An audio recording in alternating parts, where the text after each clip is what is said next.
എല്ലാവർക്കും നമ്മുടെ പുതിയൊരു വീഡിയോയിലേക്ക് സ്വാഗതം. പണ്ട് കാലങ്ങളിൽ പ്രത്യേകിച്ച് ഈ ഒരു കർക്കിടക മാസത്തിലൊക്കെ നമ്മുടെയൊക്കെ വീട്ടിൽ അമ്മമാരും അമ്മുമ്മമാരും ഒക്കെ തയ്യാറാക്കിയിരുന്ന വളരെ ടേസ്റ്റി ആയിട്ടുള്ള ഒരു നാടൻ കറിയുടെ റെസിപ്പി ആയിട്ടാണ് ഞാൻ വന്നിരിക്കുന്നത്. ഇത് നമുക്ക് ചോറിൻ്റെ കൂടെയോ കഞ്ഞിയുടെ കൂടെയോ ഒക്കെ കഴിക്കാൻ വളരെ ടേസ്റ്റിയാണ്. ഒരുപാട് ചേരുവയൊന്നുമില്ല, വളരെ എളുപ്പത്തിൽ തയ്യാറാക്കി എടുക്കാൻ പറ്റുന്ന ഒന്നാണ്. അപ്പോൾ എല്ലാവരും വീഡിയോ സ്കിപ്പ് ചെയ്യാതെ കാണുക. റെസിപ്പി ഇഷ്ടമാവുകയാണെങ്കിൽ നമ്മുടെ ചാനലും കൂടി ഒന്ന് സബ്സ്ക്രൈബ് ചെയ്ത് സപ്പോർട്ട് ചെയ്യുക. അപ്പം നമ്മുടെ ഈ ഒരു കറി തയ്യാറാക്കാനായിട്ട് ഞാനിപ്പോൾ ഇവിടെ എടുത്തിരിക്കുന്നത് ചേമ്പിൻ്റെ താളാണ്. ഇതിപ്പോൾ ഞാൻ നല്ലപോലെ കഴുകി ക്ലീൻ ചെയ്തതിന് ശേഷമാണ് എടുത്തിരിക്കുന്നത്.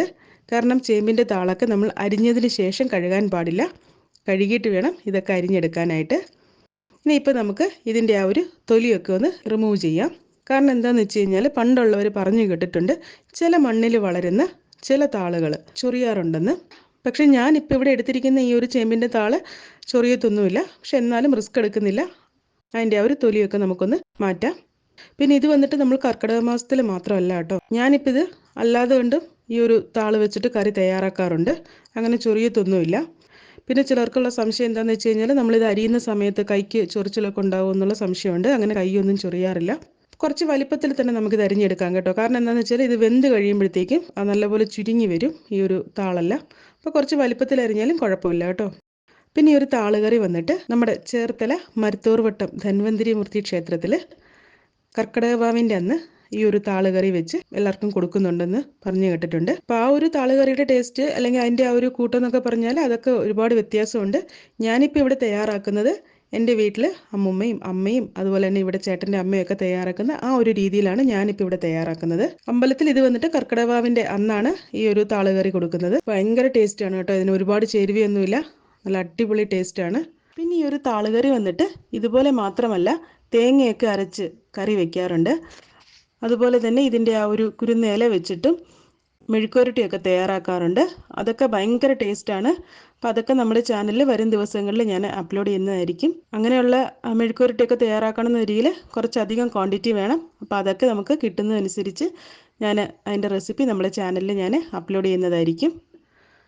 അപ്പം ഞാൻ ഇതെല്ലാം ഇവിടെ നല്ലപോലെ ഒന്ന് അരിഞ്ഞെടുത്തിട്ടുണ്ട്. ഇതിപ്പോൾ ഏകദേശം ഈ ഒരു പാത്രത്തിന് 3/4 ഭാഗമുണ്ട്. പക്ഷേ ഇത് കുക്കായി വരുമ്പോഴത്തേക്കും വളരെ കുറച്ച് മാത്രമേ ഉണ്ടാവുകയുള്ളൂ. ഇനിയിപ്പോൾ നമുക്കിതിലേക്ക് എരിവിന് ആവശ്യമായ പച്ചമുളക് ചേർത്ത് കൊടുക്കാം. ഞാനിപ്പോൾ ഇവിടെ ഒരു 4-5 പച്ചമുളക് ചേർത്ത് കൊടുക്കുന്നുണ്ട് കേട്ടോ. കാരണം ഇതിലേക്ക് നമ്മൾ പ്രത്യേകിച്ച് ഇനി മുളക് പൊടി ഒന്നും ചേർക്കുന്നില്ല. ഈ ഒരു പച്ചമുളകിൻ്റെ എരിവ് മാത്രമാണ് ഈ ഒരു കറിക്കുള്ളത്. ഇത് നമുക്ക് ഒന്ന് നെടുകെ കീറിയോ അല്ലെങ്കിൽ വട്ടത്തിലരിഞ്ഞോ നമുക്കിതിലേക്ക് ചേർത്ത് കൊടുക്കാം.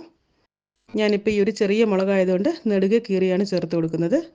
ഇനിയിപ്പോൾ നമുക്കിത് വേറൊരു പാത്രത്തിലേക്ക് മാറ്റാം. ഇതിലേക്ക് നമുക്ക് 1 ഗ്ലാസ് വെള്ളം ഒഴിച്ചു കൊടുക്കണം. നമ്മുടെ ഈ ഒരു താളെല്ലാം വെന്ത് വരാൻ ആവശ്യമായ വെള്ളമാണ്. പിന്നെ അധികം വെള്ളം ഒഴിക്കേണ്ട ആവശ്യമില്ല, കാരണം ഈ ഒരു ചേമ്പിൻ താളിൽ അത്യാവശ്യം വെള്ളം ഉണ്ടാവും. അപ്പോൾ വേകുന്ന സമയത്ത് ആ വെള്ളമൊക്കെ പുറത്തേക്ക് വരും. അപ്പോൾ അതുകൊണ്ട് തന്നെ നമുക്കിതിലേക്ക് ഒരല്പം മാത്രം വെള്ളം ഒഴിച്ചു കൊടുത്താൽ മതിയാകും. ഞാനിപ്പോൾ ഇവിടെ സ്റ്റൗ ഓൺ ചെയ്തിരിക്കുകയാണ്. ഇനി ഇതിലേക്ക് നമുക്ക് ഒരു 1/4 ടീസ്പൂൺ അളവിൽ മഞ്ഞൾപ്പൊടിയും കൂടി ചേർത്ത് കൊടുത്തതിന് ശേഷം നല്ലപോലെ ഒന്ന് മിക്സ് ചെയ്തെടുക്കുക. അതിനുശേഷം പാത്രം അടച്ചു വെച്ച് കുക്ക് ചെയ്തെടുക്കാം. പിന്നെ ഈ ഒരു ചേമ്പിൻ താളിലേക്ക് നമ്മൾ ആദ്യമേ തന്നെ ഉപ്പ് ചേർത്ത് കൊടുക്കാറില്ല. കാരണം എന്താണെന്ന് വെച്ച് കഴിഞ്ഞാൽ ഇത് വെന്ത് കഴിയുമ്പോഴത്തേക്കും ഇതിൻ്റെ ആ ഒരു ക്വാണ്ടിറ്റി നല്ലപോലെ കുറഞ്ഞു വരും. അപ്പോൾ ആദ്യമേ തന്നെ ഉപ്പ് ചേർത്ത് കൊടുക്കുകയാണെങ്കിൽ ചിലപ്പോൾ കൂടിപ്പോകാനൊക്കെയുള്ള ചാൻസ് ഉണ്ട്. അപ്പോൾ ഇത് നല്ലപോലെ വെന്തതിന് ശേഷം വേണം നമ്മളിതിലേക്ക് ഉപ്പ് ചേർത്ത് കൊടുക്കാനായിട്ട്. ഞാനിപ്പോൾ ഇവിടെ പാത്രം അടച്ചു വെച്ചാണ് കുക്ക് ചെയ്തെടുക്കാൻ പോകുന്നത്. ഇതിപ്പോൾ ഏകദേശം ഒരു 10 മിനിറ്റ് ആയിട്ടുണ്ട്. നമുക്കിതൊന്ന് തുറന്ന് നോക്കാം. അപ്പോൾ ഇതാ കണ്ടില്ലേ, നമ്മൾ നേരത്തെ ഒഴിച്ചു കൊടുത്ത വെള്ളത്തിനെക്കാട്ടിലും ഇപ്പോൾ കൂടുതൽ വെള്ളമാണ് ഇതിലുള്ളത്. കാരണം ആ ഒരു ചേമ്പിൻ താളിലൊക്കെ ഉണ്ടായിരുന്ന വെള്ളമൊക്കെ ഇറങ്ങി വന്നിട്ടുണ്ട്. ഇനിയിപ്പോൾ നമുക്ക് ഈ ഒരു വെള്ളമെല്ലാം നല്ലപോലെ വറ്റി നല്ലപോലെ വെന്ത് വരട്ടെ. ഒരുപാട് സമയമൊന്നും വേണ്ട കേട്ടോ. ശരിക്കും പറഞ്ഞാൽ ഒരു 10-20 മിനിറ്റിൽ തന്നെ നമുക്ക് ഈ ഒരു കറി നമുക്ക് തയ്യാറാക്കി എടുക്കാൻ പറ്റും. അപ്പോൾ ഇതാ നമ്മുടെ താളെല്ലാം ഇവിടെ നല്ലപോലെ വെന്ത് വെള്ളമെല്ലാം ആവശ്യത്തിന് വറ്റി വന്നിട്ടുണ്ട്. നിങ്ങൾക്കിപ്പോൾ ഇത് കാണുമ്പോൾ തന്നെ മനസ്സിലാകും, ഞാൻ നേരത്തെ പറഞ്ഞ പോലെ തന്നെ താളിൻ്റെ ആ ഒരു ക്വാണ്ടിറ്റി എല്ലാം നല്ലപോലെ കുറഞ്ഞിട്ടുണ്ട്. ഇനി ഇതിലേക്ക് നമുക്ക് ആവശ്യത്തിനുള്ള ഉപ്പ് ചേർത്ത് കൊടുക്കാം. അതിനുശേഷം ഇതിലേക്ക് നമുക്ക് ഒരു ചെറുനാരങ്ങ വലിപ്പത്തിലുള്ള പുളി പിഴിഞ്ഞ വെള്ളം ഞാൻ ഇതിലേക്ക് ഒഴിച്ചു കൊടുക്കുന്നുണ്ട്. ഞാനിപ്പോൾ ഇതിലേക്ക് ഒരു 1/4 കപ്പ് വെള്ളമാണ് ചേർത്തിരിക്കുന്നത്. ഇത് നമുക്ക് ഒഴിച്ചു കൊടുക്കാം. ഇനി ഇതെല്ലാം കൂടി നല്ലപോലെ ഒന്ന് മിക്സ് ചെയ്തതിന് ശേഷം ആ ഒരു പുളിയുടെ പച്ച ചുവയൊക്കെ ഒന്ന് മാറി വരുന്നവരെ നല്ലപോലെ ഒന്ന് തിളപ്പിച്ചെടുക്കണം. അധിക സമയമൊന്നും വേണ്ട, ഒരു 5-6 മിനിറ്റ് നല്ലപോലെ ഒന്ന് തിളച്ച് വന്നാൽ മതിയാകും.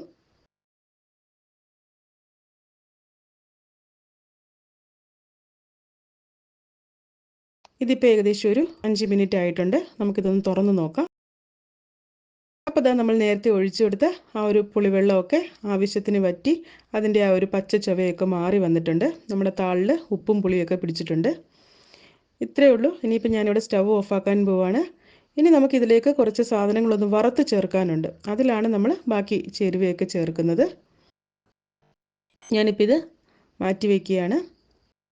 വേറൊരു ചീനച്ചട്ടി അടുപ്പിൽ വെച്ചിട്ടുണ്ട്. ചട്ടി ചൂടായി വരുമ്പോഴേക്കും നമുക്കിതിലേക്ക് കുറച്ച് എണ്ണ ഒഴിച്ചു കൊടുക്കണം.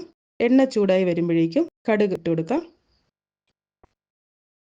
കടുകെല്ലാം നല്ലപോലെ ഒന്ന് പൊട്ടി വരുമ്പോഴേക്കും നമുക്കിതിലേക്ക് 1 ടേബിൾ സ്പൂൺ അളവിൽ പച്ചരി ചേർത്ത് കൊടുക്കണം. അപ്പോൾ ഈ ഒരു പച്ചരിയൊക്കെ ഇടുന്ന സമയത്ത് സ്റ്റവ് മീഡിയം ഫ്ലെയിമിലായിരിക്കണം, കരിഞ്ഞു പോകരുത്. അപ്പോൾ പച്ചരിയൊക്കെ ഇട്ടതിന് ശേഷം നമുക്കിതിലേക്ക് കുറച്ച് വറ്റൽമുളക് ചേർത്ത് കൊടുക്കാം.